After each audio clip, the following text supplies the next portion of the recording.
Welcome to Storytime with Sugar. Today we're reading Show and Tell. I once found a leaf that looked like a star.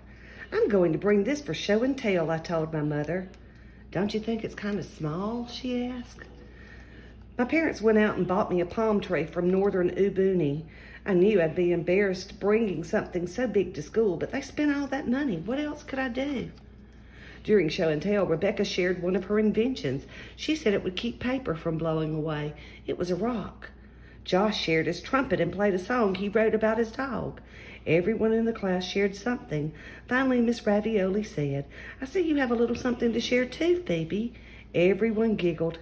I wish I still had my star leaf. I shared the palm tree. Somebody shouted, "What are you bringing next week, a jungle?" The whole class laughed. After school, I told my mother I wasn't sure I'd ever bring anything for show and tell again. "Of course she will," she said. "We'll find something twice as special next time." A few days later, I found a chicken bone that looked like it came from a baby dinosaur. I told my parents I was thinking about bringing it for show and tell. They had other ideas.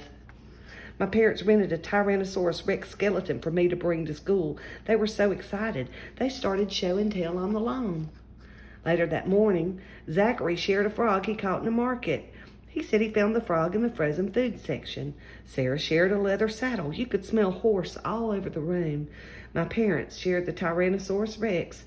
I stood behind the tailbone. I think they forgot I was there.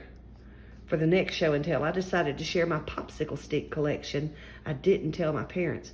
They had helped enough already. On the morning of show and tell, I woke up to a funny sound outside my window. "Isn't it fantastic?" my mother said. "We got you a lovely herd of cows. We thought you forgot about show and tell. We didn't want you to go to school empty-handed." "Thanks," I said, "but I'm bringing my popsicle stick collection." "Take the cows," my mother said, "just in case your popsicle sticks aren't enough." Somewhere on the way to class, I went left and the cows must have gone straight. This was great. I was finally bringing something I wanted to share. Lily shared a painting she made of her brother, Arthur. She used chocolate pudding for paint. Alyssa shared a book she read on raising rabbits. It must have been a good book because all she had for lunch was carrots. When Miss Ravioli called my name, I was excited. I shared my popsicle stick collection. Lily asked if they were from a village in northern Ubuni. "No," I said. "I collected them from Polar Pops." I told everyone that I loved the way Polar Pops tasted, but I was really more interested in saving the sticks. I had tried other popsicles, I told them, but Polar Pops made the strongest sticks and they were so smooth I never got a splinter working with them. I showed my class that by making a tiny notch on the side of a stick, they held together so you could build things.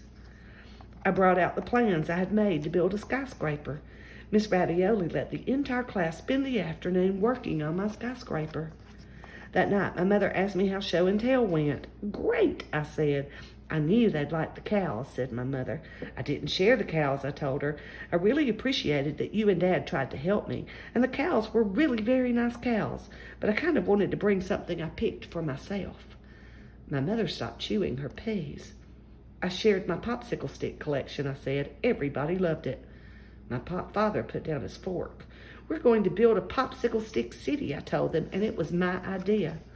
Just then, 14 Polar Pops trucks pulled up in front of our yard. My father asked my mother if she had ordered the popsicles. "No," she told him. "Did you?" My parents looked at me. I was smiling. "It seems like you've got some pretty good ideas of your own," said my father. "Thanks," I said. "I learned from the best." Wait until you see what I'm bringing for show and tell next week.